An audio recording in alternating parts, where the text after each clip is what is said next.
Hello everyone, welcome to the irrigation lecture. Today we will study about the methods of the irrigation.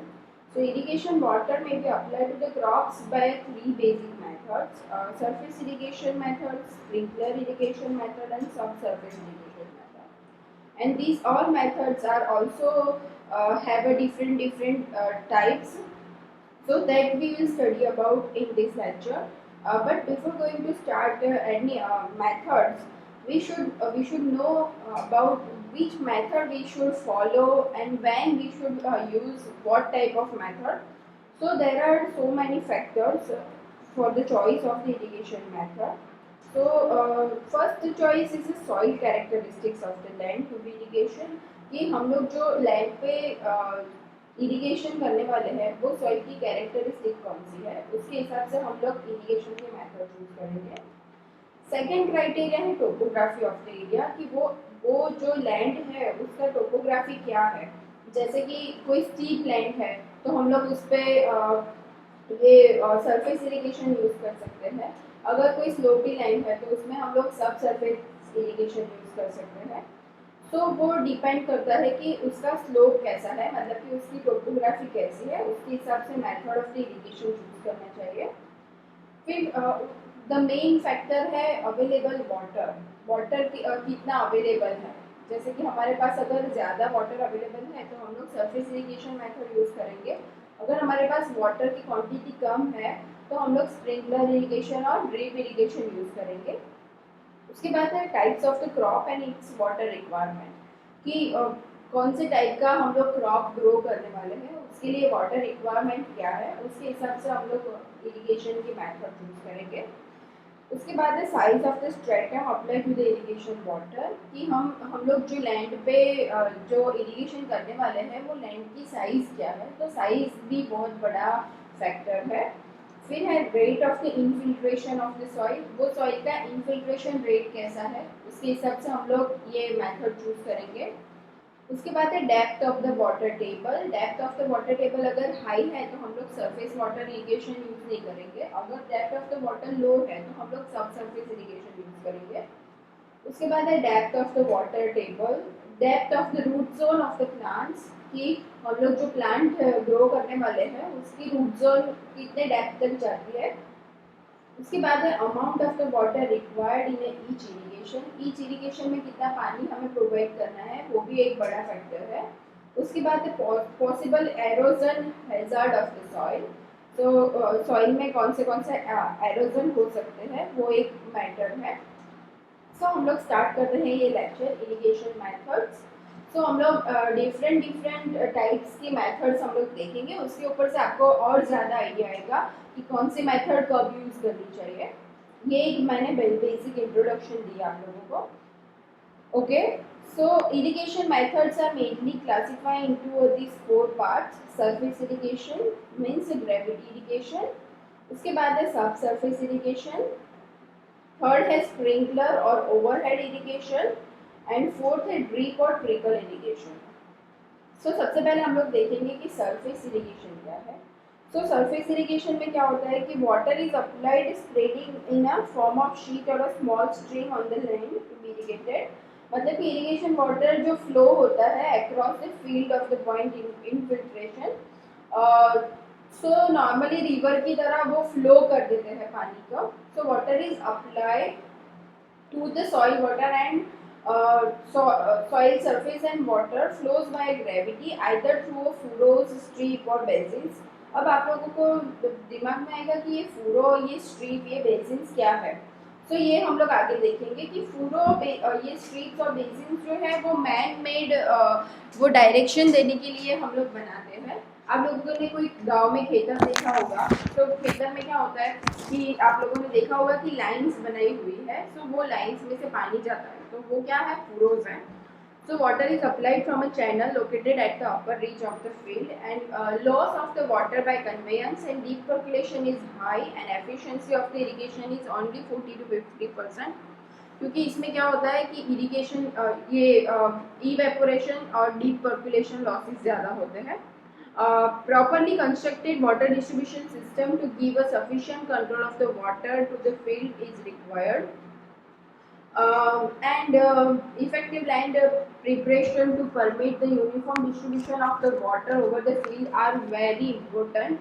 So surface irrigation method basically क्या है, तो उसमें क्या होता है कि रिवर की तरह पानी को डायरेक्टली फ्लो कर देते हैं, चाहे कैनाल या वॉट एवर सोर्सेज में से, और हमें जो मतलब जो भी लैंड है वहाँ पे हमें ऑलरेडी बेसिन्स और ये फुरोज प्रिपेयर करने पड़ते हैं, तो उसके हिसाब से पानी जाएगा, और जो उसका टेल एंड होता है वहाँ से पानी जाएगा और एक्सेस वाटर बाहर निकल जाएगा। तो ये पूरा क्या है, एक सिस्टम है सब सरफेस इरिगेशन का। सरफेस इरिगेशन के मेनली दो पार्ट होते हैं, कंट्रोल एंड अनकंट्रोल। तो कंट्रोल इरिगेशन वाटर में क्या होता है कि water is applied from the head ditch and guided by the corrugation, furrows, borders and ridges. और अनकंट्रोल इरिगेशन में क्या है कि उसमें surface irrigation is entirely practice where water is abundant and low initial cost of development is later offset bye a high level cost of applying water, deep percolation, runoff and drainage problems are there.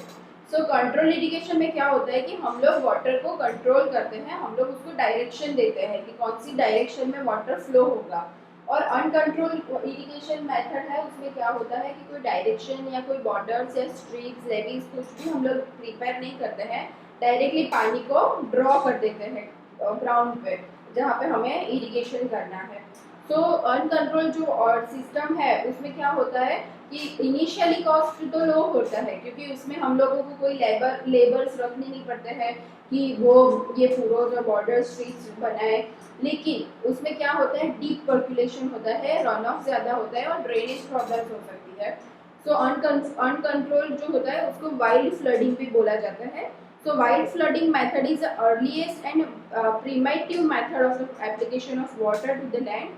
So in this in this method, water is applied by spreading it over the land. ठीक है। और second method है control water. तो control flooding में क्या होता है कि वाटर जो हम लोग प्रोवाइड करते हैं उसको उसके ऊपर हमारा प्रॉपर कंट्रोल होता है। तो कैसे कंट्रोल करते हैं हम लोग, ये लेवीज, बॉर्डर्स एंड रिजीज को जनरेट करके, ठीक है। तो common types of surface irrigation क्या है, furrow irrigation, border irrigation and basin irrigation. देखो ये आप लोगों को फिगर में दिखाई दे रही है वो है फूरो इरिगेशन, और ये जो सब दिखाई दे रहा है ये है फूरोज रेडी किए हैं और उसके बीच में ये पानी फ्लो हो रहा है, और ये जो फूरोज होते हैं उसके अंदर हम लोग मिट्टी से बने हुए होते हैं। So furrow irrigation. So furrow irrigation, in this method, the water poured on the field is directly through the narrow channels dug between the rows of the crop. Instead of distributing the water throughout the whole field evenly, the furrows must all have equal dimensions in order to guarantee that the water is distributed evenly. Like a flood irrigation, furrow irrigation is rather cheap in an area where water is very cheap. तो आप लोग ये figure में देख रहे हो कि ये जो फुरोज बनाए गए हैं वो इवनली और इक्वल साइज के बनाए गए हैं। तो क्या होता है, इसमें इवनली वाटर फ्लो होता है, और ये बेसिक रिक्वायरमेंट है कि जो फुरोज हम लोग बनाते हैं वो एक जैसे होने चाहिए, मतलब उसकी साइज एकदम सेम होनी चाहिए। So in the flooding method, मतलब कि इन द फुरो मेथड क्या होता है, entirely land is wetted directly by the water and whereas the furrow method only a part of the land is wetted, मतलब कि ये हम लोग जो पार्ट में पानी प्रोवाइड करते हैं वो ही पार्ट वेट होता है, पूरा नहीं होता है, ठीक है। पूरा लैंड वेटेड नहीं होगा। ये जो फुरोज है वो तो ये देखो यहाँ पे पानी नहीं आ रहा है, पानी सिर्फ दो फुरोज के बीच में आ रहा है।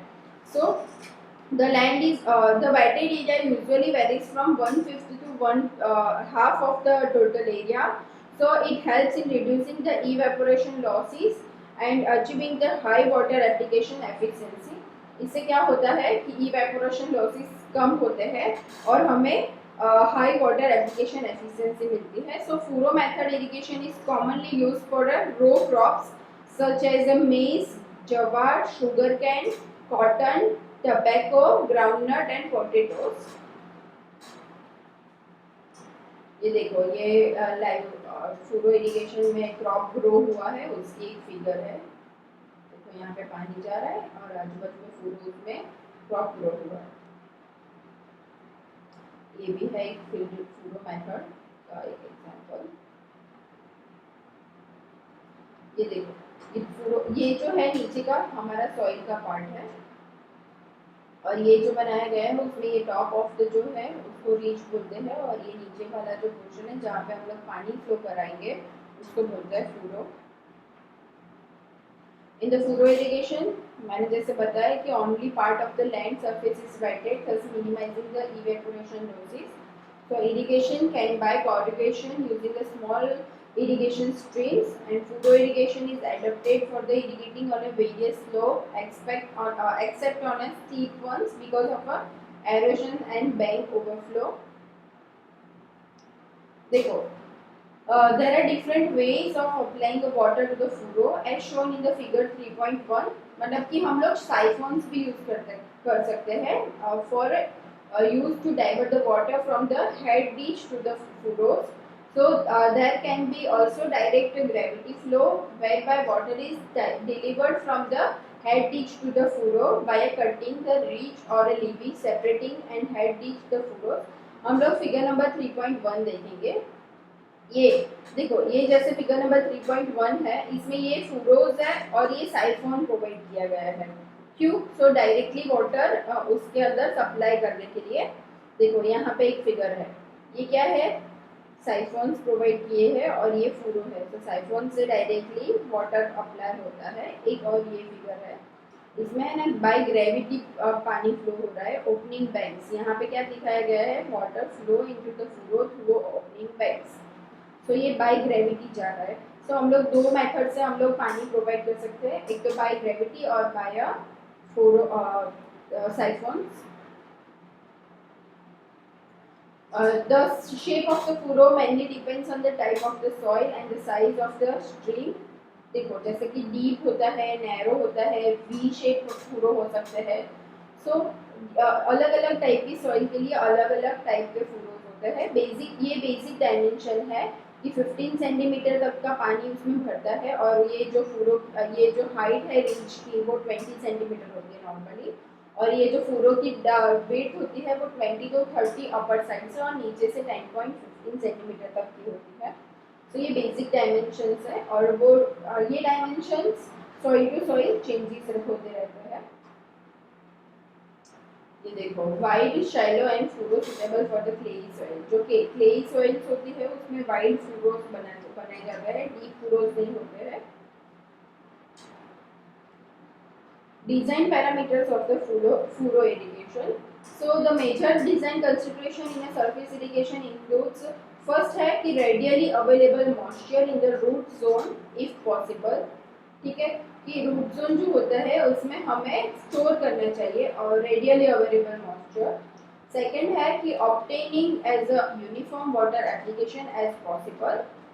थर्ड है minimizing the soil erosion by applying non erosive streams, मतलब कि सॉइल एरोजन मिनिमाइज करना चाहिए। Minimizing run off at the end of the furrow by using a reuse system और अ कट बैक सिस्टम, मतलब कि हम लोग ये जो पानी एक साइड से प्रोवाइड करते हैं सो एंड ऑफ द फुरो जो होता है वहां से रीयूज सिस्टम मतलब कि कट बैक प्रोवाइड करना चाहिए कि वो ही पानी दूसरे वाले फुरो में चला जाए। Minimising a labour requirement by having a good land preparation, हमें पहले से ही गुड लैंड प्रिपरेशन कर देनी चाहिए कि जिससे हमें लेबर्स मिनिमाइज मतलब कि कम से कम लेबर से हमारा काम हो पाए। Facilitating use of machinery for land preparation like cultivation, furrowing, harvesting. तो ये सब जो मेथड्स है कल्टीवेट करने की, फुरोइंग करने की मतलब कि लैंड प्रिपेयर करने की, सो उसके लिए हमें मशीनरीज का यूज करना चाहिए। फुरो इरिगेशन जो बेसिकली हम लोग डिजाइन पैरामीटर्स अगर देखें तो उसका shape and spacing of the furrow है। तो जैसे कि हमने उसमें देखा वो फिगर में कि जो हाइट होती है रिजीज की वो 15 सेंटीमीटर से लेके 40 सेंटीमीटर तक की होनी चाहिए। or the distance between ridges should be based on the optimum crop spacing modified if necessary to obtain the adequate lateral wetting and to accommodate the track of the mechanical equipment. The range of the spacing commonly used is 0.3 to 1.8 meter with 1 meter as an average. तो उसकी जो दो फुटों के बीच की जो spacing है वो 0.3 से लेके 1.8 तक वायरी करती है और जो एवरेज है वो 1 मीटर है। उसके बाद सेकंड है field slope. So field slope में क्या होता है कि जो reduce the cost of the land grading, जो लैंड ग्रेडिंग करता है उसकी कॉस्ट अगर रिड्यूस करनी है तो longitudinal and cross slope should be adopted to a natural topography और small cross slopes can be tolerated to reduce the erosion problems during the rainfalls. Furrows should be limited slope like हमें यहाँ पे दिखाया गया है 3.1 में कि जैसे कि सॉइल का टाइप है, सैंडी सॉइल होती है तो मैक्सिमम स्लोप 0.25 तक रखना चाहिए। अगर सैंडी लोम है तो 0.40 तक होना चाहिए। फाइन सैंडी लोम सॉइल है तो 0.50 होना चाहिए। क्ले, अगर क्ले वाली सॉइल में हम लोग कर रहे हैं इरिगेशन तो 2.5 तक रहना चाहिए। लोम होता है तो 6.25 तक होना चाहिए। A minimum slope about 0.05% is required to ensure a surface drainage। मतलब कि एक साइड से ऑटोमेटिकल surface drainage होना अगर हमें करना है by gravity तो मिनिमम स्लोप 0.05% जितना रखना चाहिए। अब हम बात करेंगे सेकेंड मेथड बॉर्डर इरिगेशन। जैसे कि हम लोगों ने आगे सीखा कि ये जो सरफेस इरिगेशन है उसमें डिफरेंट टाइप्स है। तो सेकेंड टाइप है बॉर्डर इरिगेशन। देखो बॉर्डर इरिगेशन में क्या होता है कि ये बॉर्डर जनरेट करता है। यहाँ पे आपको दिखाई दे रही है बॉर्डर और यहाँ से पानी बॉर्डर के थ्रू पानी अंदर जाता है। Okay. But in these parallel ridges are made to guide a sheet of a flowing water when the water moves it down the slope. The field is divided into several long parallel strips called the borders that are separated by a low ridge. And field should be even surface over to which the water can flow down the slope with a nearly uniform depth. Every strip is independently irrigated by turning a stream of water at the upper end, and then water spreads the flow down the strip in a thin sheet and water moves towards the lower end without erosion, covering the entire width of the border. देखो यहाँ पे जैसे आप लोगों को figure दिखाई दे रही है उसमें क्या होता है कि सबसे पहले हम लोगों ने बॉर्डर्स बना दी है और जो फील्ड है हमारी उसको इक्वली पार्ट में डिवाइड कर दिया है। अब क्या होगा कि रिवर से पानी क्या कहाँ पे जाएगा, ये बॉर्डर में जाएगा और ये बॉर्डर से लेके एंटायर फील्ड में वो मूव होगा और क्या होगा उसमें एरोजन कम होगा ये वाले मेथड में। The sufficient moisture is provided to the soil to entire length of the border and border method is suitable for the most of the soil while it is best suited for the soil having a moderately low to high infiltration rate. So however it is not suitable for a coarse and sandy and clay texture soil. So जो high infiltration rate वाली soils है उसमें ये method basically use करते हैं but Sandy soil जो होती है और क्लेई सॉइल होती है उसमें ये मेथड सुटेबल नहीं है। So in a border irrigation control surface flooding is practice where by a field is divided up to strips by parallel ridges. तो ये जो बॉर्डर इरिगेशन मेथड है वो क्या है, कंट्रोल फ्लडिंग मेथड है जिसमें पैरेलल रीजेस और डाइक्स प्रोवाइड किए जाते हैं और ईच स्ट्रिप को इरिगेट किया जाता है separately. So border irrigation is suited for the crops that can withstand a flooding for a short time, जैसे कि wet है। So इस method में क्या होता है, it can be used for all crops provided that system is designed to provide a needed water control and for irrigation of the crops. It is suited to soil between the extremely high and very low infiltration rate. देखो यहाँ पे एक figure दिखाई गई है जिसमें ये क्या है, ये बॉर्डर्स बनाई गई है और ये हमारी फील्ड है, ये है हाइट डिच और ये साइफॉन्स प्रोवाइड किए हैं वाटर को अंदर आने के लिए। देखो ये जो है यहाँ से पानी फ्लो होगा मेन वाटर और यहाँ से अंदर आएगा, ये हमारी बॉर्डर्स के बीच में। In a border irrigation, water is applied slowly and the water root zone is applied water gradually down at the field. At the time the application flow is cut off, reduce water losses. Ideally there is no runoff and percolation, and the problem is that the time of cut off the inflow is difficult to determine. मतलब कि inflow का जो ये method में एक ही problem है कि time of cut off determine करना प्रॉब्लम है। उसके बाद नेक्स्ट है बेसिन इरिगेशन।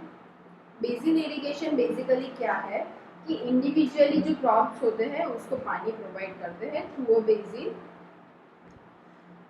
सो नॉर्मली जो ऑर्चार्ड जैसे क्रॉप्स होते हैं उसमें बेसिन इरिगेशन यूज होता है, और यूजुअली जो राउंड बेसिन्स और स्मॉल ट्रीज के लिए स्क्वायर बेसिन्स यूज करते हैं। So basins allow more water to be impounded as the root zone of the orchard plants usually very deep. Each basin is flooded and water is allowed to infiltrate into the soil.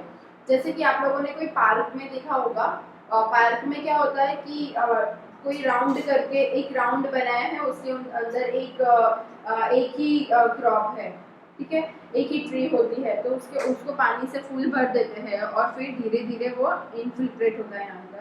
So based on the crop and soil, nearly 5 to 10 centimeter depth of the water may be needed for every irrigation. The advantage of the basin method is that unskilled labor can be used and there is no risk of erosion. ये basin method में क्या होता है कि किसी को भी बोल दो आप यहाँ पे पानी डाल दो तो सब लोग पानी डाल सकते हैं, इसमें स्किल लेबर की ज़रूरत नहीं होती है। So disadvantage क्या है इसमें? So it is there is a difficulty in using a modern machinery and also labor intensive. देखो ये है बेसिन मेथड, देखा ये एक ट्री है उसके लिए ये पूरा बेसिन बनाया गया है और यहाँ से पानी जा रहा है उसके अंदर। So basin irrigation is suitable for many field crops like rice grows best when its roots are submerged in a water, and so basin irrigation is the best method for using this type of crop. ये है alfalfa, clover, banana, with crops which are broadcast such as cereals and to some extent row crops such as tobacco. देखो ये है basin irrigation system, ये siphon और riches है और यहाँ पे डिफरेंट बेसिन्स बनाए गए हैं। तो यहाँ से पानी जाता है और ये बेसिन में आके रहता है और यहाँ पे क्रॉप